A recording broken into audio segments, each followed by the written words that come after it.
So there was a huge fireball explosion in the backyard. So I'm going to work into that. This is important, so stick with me. Got to do a video on the porch today, so you get to look at the sun dehydrator and over my right shoulder, I guess. I don't know how that's going to transpire on the camera. There's the greenhouse. I suspect we won't use the greenhouse much more since we've went onto our carnivorous diet. I just confirmed with Carolyn today that we will probably just grow corn and sunflower seeds this year for the chickens. She's not even planted any seedlings this year, so I don't know what we're going to do with that. So I want to ease into this explosion a little bit with a story from my childhood, one that frightened me quite bad as a child. I don't know if frightened was the right word. I even had dreams about it. I remember having dreams about this event. There was a little town south, or I guess southwest of St. Louis, called Times Beach.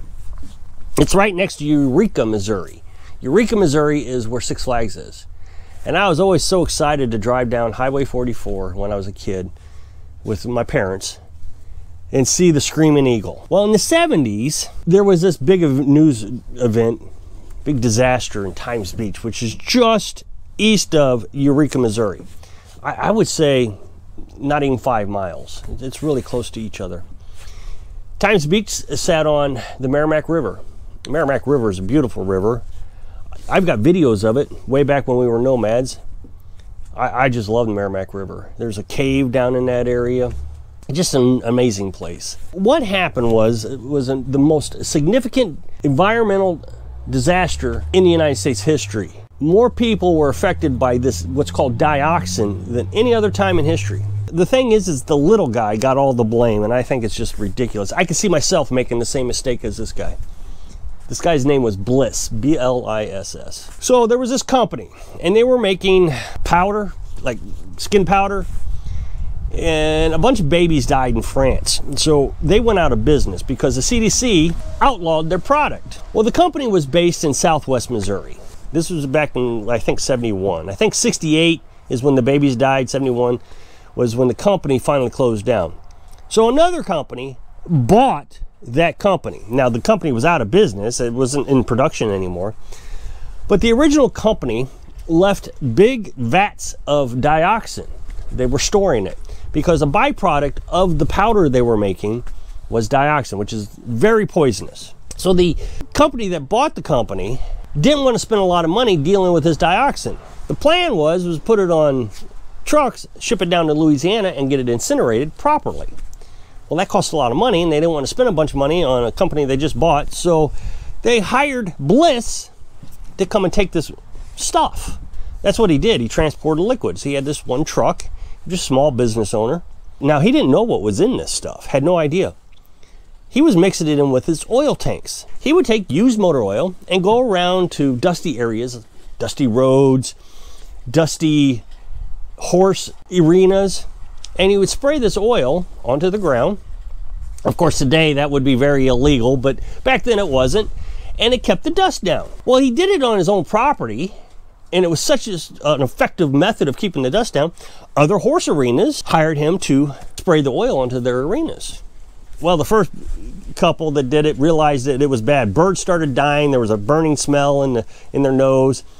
Horses were getting sick. So they scraped all that topsoil off, 6 or 12 inches or what it was, and took it to the dump. Well, another arena did it. Well, eventually the CDC got alerted to this idea that there was a problem. So they came out and did a bunch of tests and realized that Bliss had dioxin that came from this company. Well, the CDC also was covering things up. It wasn't until big law firm got involved and they did a FOIA request, and they found out that the CDC was hiding information that Bliss also sprayed the roads at Times Beach. Well, this is when it made big news. And I was a little kid. I was born in 71, and I know a lot of people, oh, you're a young fella. I know I am.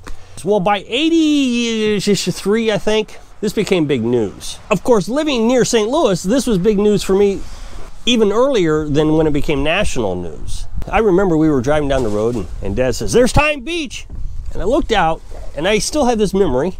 It was a white house with a porch, and the grass had grown up really tall. It had gravel road in front of it. Now this is off the highway. You can see it from the highway. It spurred this imagination. Now the thing is the day after the CDC discovered that the dioxin was on the soil, the Merrimack River flooded. Worst flood they had in decades. Now the Merrimack River does flood regularly. As a matter of fact, Times Beach was always flooded.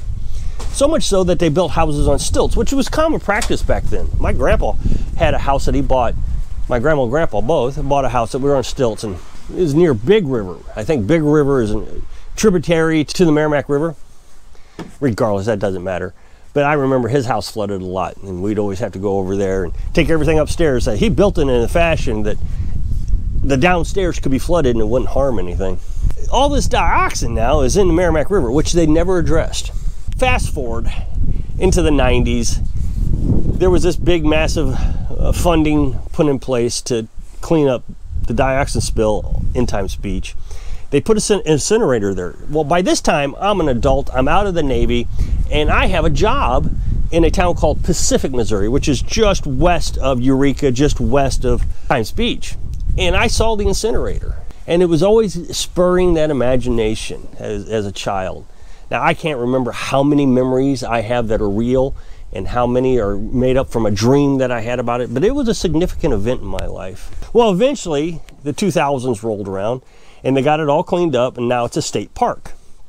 Well, of course, with this being something that has affected me my entire life, I had to go to the state park.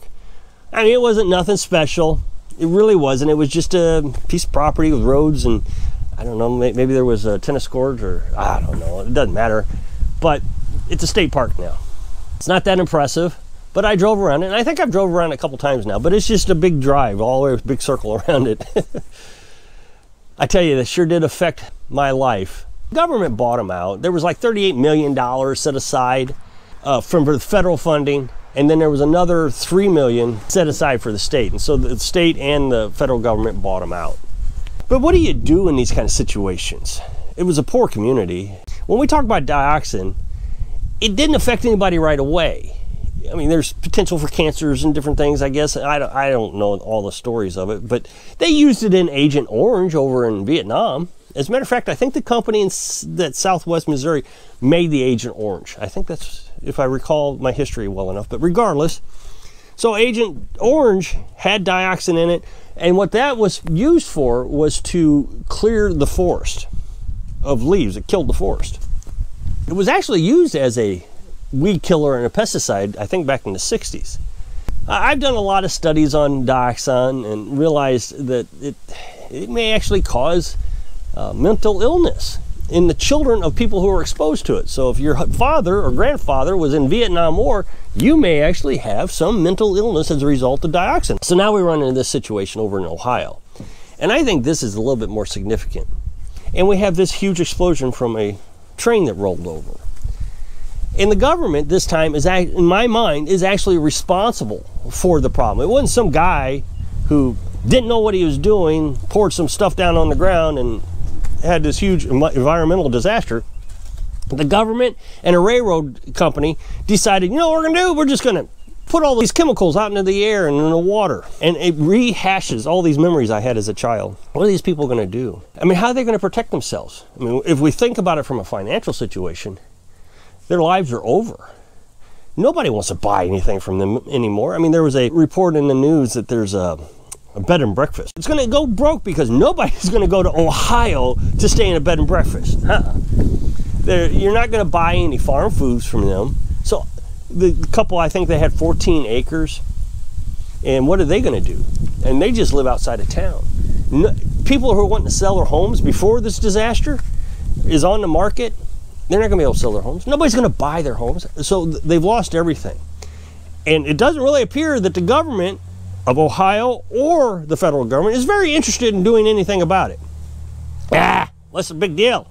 The chemicals in it, I looked up. Can't pronounce one of them. I looked to see if the Berkey water filter would filter any of this stuff out, because that's what we have as a Berkey. And I couldn't find any information. I don't think Berkey filters it out. It's my understanding that if you've got a reverse osmosis system, that might filter it out, which I would agree with that. So that's about the only way you're going to filter this out. So I was going to make a video and talk about how to prepare for the train that rolls over in your neighborhood. And I got to think, wait a minute, this is ridiculous. You get these preppers, and they're prepared for everything. Nuclear war, I got you covered. I know how to handle it. You're going to do this and this and this and this. EMP, not a problem. We're going to take care of that. Financial collapse, got you covered. So now all these preppers are coming out, and they got their gas mask on, and they got their electronic battery operated RO system, and they got their chickens under their arms, and they're telling you how to prepare for the train to roll over. Oh, wait a minute. No, I haven't seen any videos like that. And the reason is because there is no way to prepare for this. I don't want to fearmonger, but that's what these prepper channels always do, and I talk about it all the time. The only way they know how to get you to watch their videos is to scare you to death. But when there's actually an event that happens, they have no solution for it. I did watch a guy who said, here's how you're going to purify your water. And he had this battery operated RO system. I watched another YouTuber, and he's got his gas mask on, which is great. So now you have to have a gas mask and a battery operated RO system for an event that may or may not ever happen. So now you got your air taken care of, and you got your water taken care of, but you don't have any food because all the chickens are dying. So the premise of a prepper is that you spend all your extra money, anything you have left over, into prepping, stockpiling food, stockpiling water, raising a garden. Well, here's the thing. So you're going to stockpile, and you're going to live in an area that is contaminated. You can't sell, you're broke. These people in this town have very little money. So they've stockpiled, they've listened to all the preppers, they've stockpiled. If you're trying to be prepared, how much water are you going to be able to store? But how much water are you going to be able to store? Are you actually going to go out and buy this machine that will reverse osmosis your water? And the answer is probably no. Not if you're in a low income like this. I live off grid, and I say that I can handle most situations, but I'm not a prepper. This is a key to my whole being, is I don't want to be prepared for anything. There is just too much that could go wrong. Get your bug out bag and you're going to leave. Okay, so you're going to leave your home, you're going to leave your chickens, you're going to leave all your stockpile, you're going to leave everything behind that you've established, and you're going to live out of a suitcase or a backpack. There's no sense in worrying yourself to death, because no matter what you do, there could be something even worse than what you think could happen, such as a train rollover. My advice to you is just live every day the best you know how and be happy. I'm happy. I don't have anything. Nothing. I got a little house, I got some chickens, and I got a pickup truck. I don't have anything, but I've never been happier. I think that's the best plan you can have. So if you can click this up next box, it'll take you to a video where I was talking about they're banning gas stoves. So if I can inspire you to just live happy, so you can live your dreams. Thanks for watching.